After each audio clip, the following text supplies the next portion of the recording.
మంత్రి గారు future city అంటున్నారు. నేను అడుగుతా ఉన్నా సూటిగా, 14,000 ఎకరాలు మేము సేకరించాం అధ్యక్ష. మరి మంత్రి గారు మాట్లాడుతూ 30,000 ఎకరాలు అన్నారు. మిగతా 16,000 ఎకరాలు ఎక్కడి నుంచి వస్తున్నాయి మంత్రి గారు?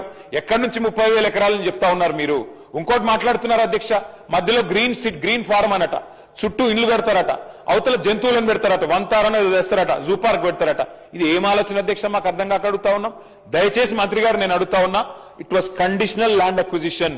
మీరు ఎన్నిసార్లు మిస్లీడ్ చేసినా కోర్టును గాని ఫార్మాసిటీ మరి ఎక్కడైతే రైతుల నుంచి భూములు తీసుకున్నారో వారందరూ చూస్తా ఉన్నారు, వారన్నీ వింటా ఉన్నారు. ఏ దురుద్దేశంతోనైతే, ఏ రియల్ ఎస్టేట్ యావతోనైతే మీ ప్రభుత్వం ఇవాళ పనిచేస్తున్నదో ఇది ప్రజలు చూస్తా ఉన్నారు. మంత్రి గారు తప్పకుండా ఈ విషయంలో, ఫ్యూచర్ సిటీ విషయంలో కూడా మీరు స్పష్టత ఇవ్వాలని చెప్పి కూడా కోరుతూ, చివరిగా నేను ఒకటే అడుగుతా ఉన్నా అధ్యక్ష, ఈ ప్రభుత్వాన్ని మూసీకి 1,50,000 కోట్లు అని చెప్పి ముఖ్యమంత్రి గారు ఒకసారి కాదు అధ్యక్ష 4 సార్లు చెప్పారు.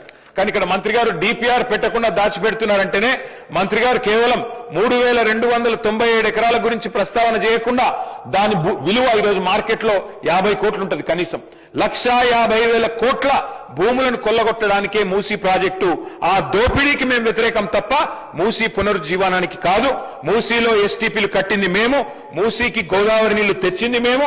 మీరు ఎన్ని చెప్పినా కొండపోచమ్మ, మల్లన్న సాగర్ నిర్మాణం చేసింది మేము, కాళేశ్వరం జలాలు తెచ్చింది మేము, ముమ్మాటికి మూసీలో మీరిచ్చే డబుల్ బెడ్రూమ్ ఇల్లు కట్టింది మేము, మీరు తెచ్చే గోదావరి జలాలు తెచ్చింది మేము, అట్లాగే ఎస్టీపీలు కట్టింది మేమే, మూసీ పునరుజ్జీవం ప్రారంభించింది మేమే.